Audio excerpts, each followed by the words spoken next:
Insight Broadcast. I am your host, Reverend Dr. Coles. We always bring in some resource to our community. So I advise you get your pen, your paper ready because you're about to get another treat of information and resource. We have a good friend, a guest at this show here who have been here previous before. And Lord, just fasten your seatbelt on the things we're going to talk about today. I want to welcome Miss Christie. Miss Christie, welcome to the broadcast. Thank you for having me again. I'm glad to be back. Now, Miss Christie, you are a road runner. You make things happen. People say that you pull out the hat, you can pull a rabbit. You just been doing that, and the things that you're doing in the community and the work that you have been doing. I just want to say thank you here on air, so people know. Sometimes people don't appreciate the great work we do, and they just go by like it's like anything else, and not realize. Even our dog, I give my dog a treat and treat her right. You know what I'm Right. saying? But giving people just saying thank you and thank you for all the work that you have done and continue doing and the heart that you have. Well, thank you for the opportunities that you've given me to make some of that good stuff happen. I mean, it doesn't happen with just one person.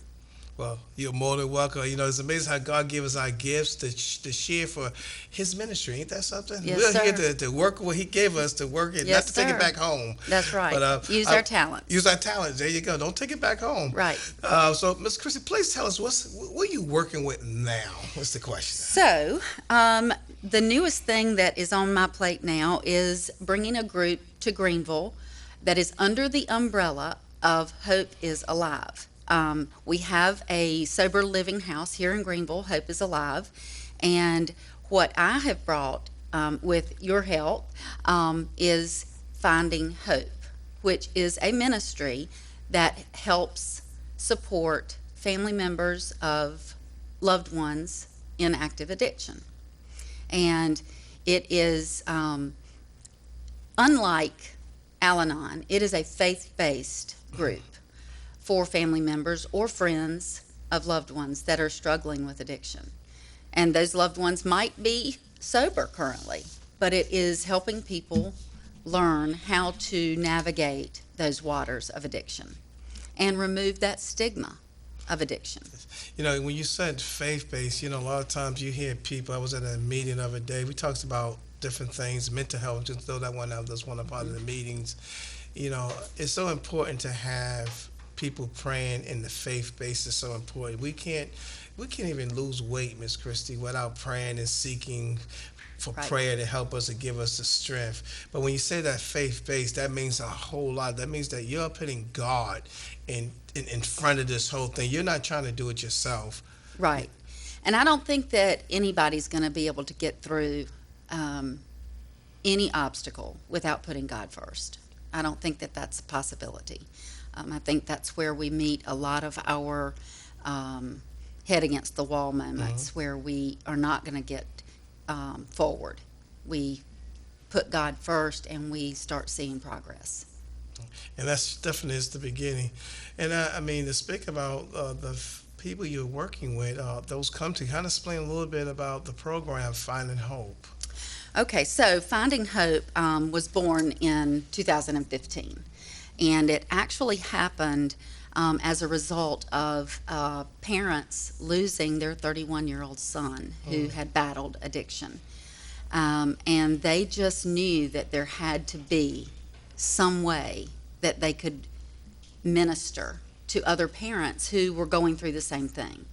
And at the time, they didn't have a resource for them to help with that pain and struggling and that codependency. And so Finding Hope was born 2 years after their son passed away. And they described themselves as being totally lost at that moment and not having anywhere to turn. So as founders, this group was born and it has continued to grow. And it is a successful group because you walk in and you know that you're not alone. And I think that's part of understanding the disease and not feeling ashamed. And that's part of the motto that Finding Hope offers. You walk in and you're told immediately, you're not alone. And that's so important. Oh, yes. I grew up in a house full of active addiction, and I went to Al Anon in college. And for me, I'm not certain I was ever really spoken to in Al Anon, and I'm not ditching Al Anon because it does a really great service for a lot of people. I heard a lot of stories in Al Anon that I related to, but I didn't get that welcoming that I think I needed at the time, and I didn't get that faith included in my healing journey that I needed at the time. Our meetings really encourage the leaders and the members to be there at the door to welcome you and tell you immediately that you are not by yourself in this, and to reiterate that throughout the meeting. We have a curriculum that we use that is from the facilitator out of Oklahoma, that it focuses on all of the dynamics of recovery, not just of the addict or alcoholic, but our recovery, which is so important. How to love someone through addiction without enabling them through addiction, how to not be codependent, how to not hurt yourself through the addiction, how to guard your heart, and how to keep your faith when you feel like losing your faith. And that's so important. And again, trying to lessen that stigma. You mentioned mental health. Well, a lot of times with substance use disorders, mental health is also a factor in that. People might be self-medicating, or they might be using in place of another substance. And so making sure families have those resources to treat the whole family, because addiction is a disease of the entire family unit, and it affects everyone. Yeah, so true. When you look at addiction, whether it's any other addiction, but we're speaking of like drug abuse addiction, it does affect the family. When you look at folks have nowhere to go when they're dealing with it, we have a lot of people that walks around, Miss Christie, that they have a mask on, and you don't know what they're going through. You're thinking everything's all right. I don't care if she's a cashier or whatever, a waitress at your table, or just driving through, whatever. People are going through. But to have a place when families could be able to at least have the conversation and how to work through it. We can't work through these problems by ourselves. And I'm not trying to promote psychiatrists or therapists. I'm not trying to promote that, but I would tell you, even at my previous employee, what we had someone at least to talk with us, to deal with these issues. When somebody passed away, we know what came in our brains so much, and not dealing with reality, that we get so deep, and then it just pumps up like a balloon all of a sudden, and then somebody put the pin towards it, and pow. Right. And then you hit another key word there, and it's like finding that hope, and to know you're not alone, and that things are going to get better. And that support, again, is key, because a lot of times you don't have those resources, and they're not readily available. And I know in our community, when we first started talking about bringing Finding Hope here, and we started talking to people in the community treating substance, the resources for families were very limited. And so this was needed. And when we had our kickoff event, we had people from the Pitt County Coalition of Substance Abuse that came out, and we had private therapists that came out, and we had people that came to hear what this was all about, and they were all very intrigued and impressed and looking forward to being able to have a place to refer family members. Especially when you get, family members that come in and they're seeking advice. One of the first things I know a lot of times, what did I do wrong? Is it my fault? Well, the second part of the motto with Finding Hope is it's not your fault. And teaching people how to live with the reality that you might have a spouse or a child or a mother or a father in active addiction. And what role did you play in that addiction? And the reality is nothing. It's not anyone's fault that they have an addiction. You know, sometimes people try to hold that against people when their children going through and they talk about that your children and then you feel like there's something that more that you could have done. What you're right, you can. I mean, we got to supply our children with the necessary, the nurture that we need to Right. give them, Right. and we didn't support it. We didn't feed into it. We didn't do anything in that part. But then that guilt will fall on them. They're thinking, well, should I done something different? Or should I take them to the church? I mean, so many little mind things start playing. So you have to help release that burden.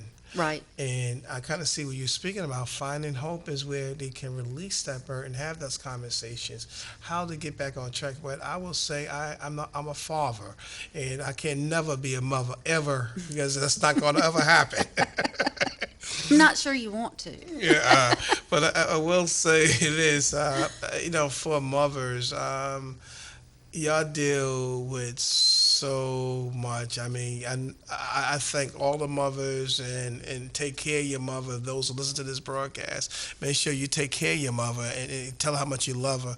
But what you have to deal with, and I don't know where you deal with moms who have lost children. You have moms that's going through when a child may even committed suicide. I mean, there's a book written out. I'm not going to have her here next, but how her son just went into overdose or just got depressed and killed himself. Like they say, and they're right now trying to say that we did something. You didn't do nothing. Well, I just got off the phone with him. Right. And he never, I didn't see nothing. So I mean, when it comes to a mother, when a mother lose something, it's a part of you that came out of you. There's always going to be a mother who's dealing with that, and to have the understanding, have somebody to talk to, and don't blame yourself, don't beat yourself up. Us men is not the sharpest knife in the drawer. I'm gonna tell you right now. Okay, we're not going to be able to comprehend on so many different things. We don't see things on the same level. We deal more with facts. You have feelings and emotions. We more on territories and egos. I'm going to say it. So you deal with things indifferently. We lost a child. Well, we get over. God is good. We would just say that, but you can't.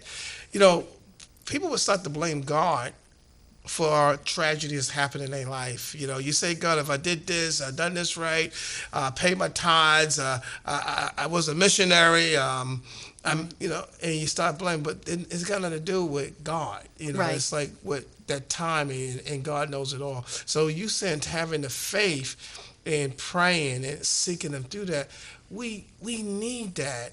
Right. We need that. Well, and I think the theme verse for Finding Hope comes out of Romans, and it's chapter 15, verse 13, and it says, "May the God of hope fill you with all joy and peace as you trust in Him, so that you may overflow with hope by the power of the Holy Spirit." And that is the theme verse for Finding Hope. And that is a very powerful verse.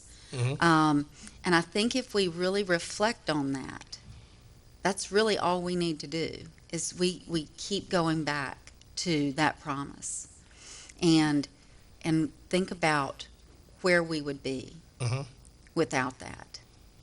And I think that's why this support group is so invaluable, that we have to not only rely on each other through trials and tribulations that link us together as parents or spouses or brothers or sisters or friends even, and taking away the stigma of addiction and knowing that addiction does not discriminate against anyone or anybody, rich, poor, different races or nationalities. It is unforgiving. And knowing that we can come together and share those stories, learn from each other, learn how to guard our hearts, and still love our loved ones through their addiction in a safe way that doesn't harm either of us. Because you don't stop loving someone because they have an addiction, but you learn how to love them so that you're not harming them or yourself. And learn that there is hope at the bottom of that dark well. Because I can tell you, I've been at the bottom of that dark well. And just know that there's hope. And, gathering with people who have similar problems, you often learn from them a lesson of how they coped and sharing those stories. And you can't heal unless you share. You can't heal without breaking breaking it out and getting it out. And so that's just another, part of that.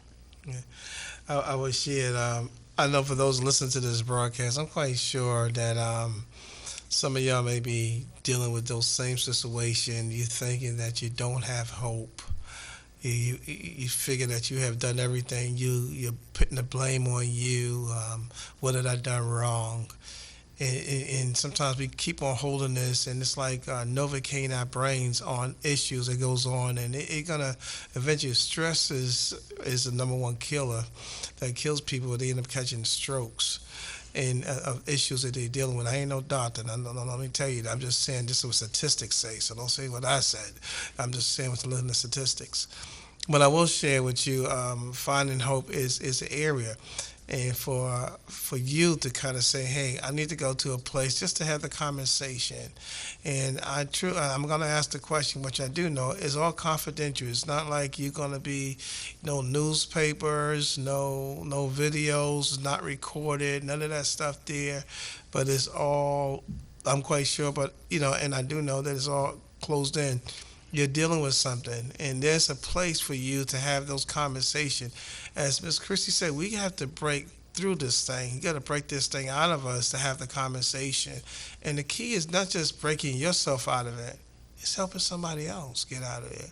So as we talk to Ms. Christie, I know that we don't, because I know your program, I cheated a little bit, but is no video. So as a person come, it's just like no cameras taking. There's everything that is said in that room stays in that room. It is 100% confidential. It is just like going into any meeting that has anonymous in the title. You could pretend it had anonymous, but it is what is said here stays here. You can open up your heart and know that it is going to be handled with integrity and respect and with confidentiality. And no one's going to share your story outside those walls. And that will be assured at the beginning of each meeting and at the end of each meeting.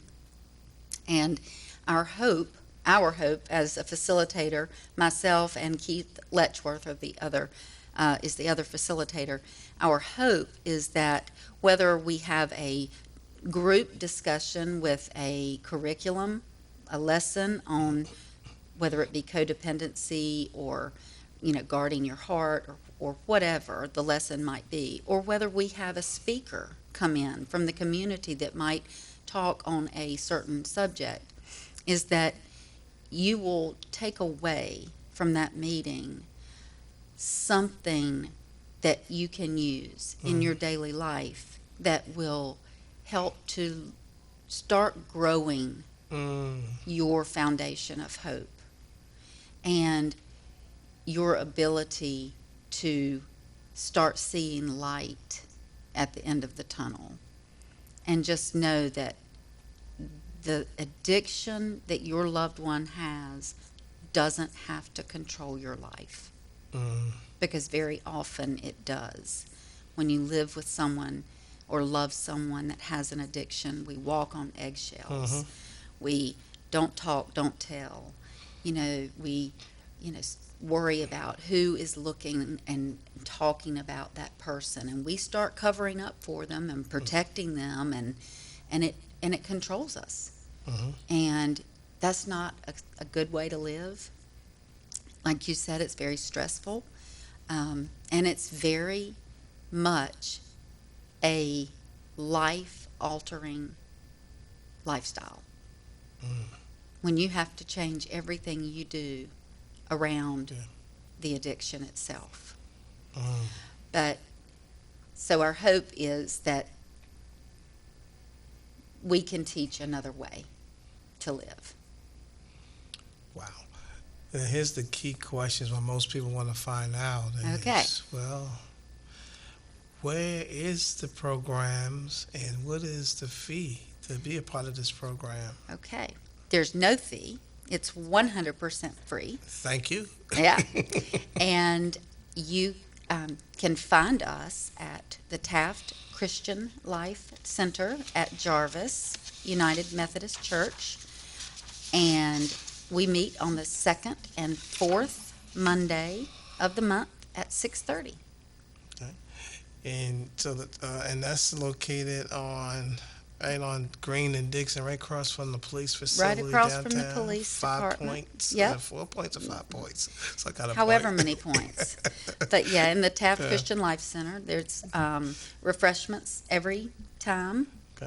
light snacks, and there are books and literature available for purchase if you want them. On your first time, you do get a free book that is the story of one addict and his recovery. Wow. Well, as you listen to this broadcast, every second, let me sure I got it correct, second and fourth Monday at 6:30 at Jarvis Memorial Methodist Church right there, and it will be at the Taft Center. It doesn't cost you anything to come out. Everything is confidential to speak, to talk, or just listen. And also is we said faith because it's called faith-based. But if you are and I'm going to put it like this: if you don't, we're not concerned on religious. If you don't have no belief in religion, that doesn't stop you from coming there. It's about your heart and helping.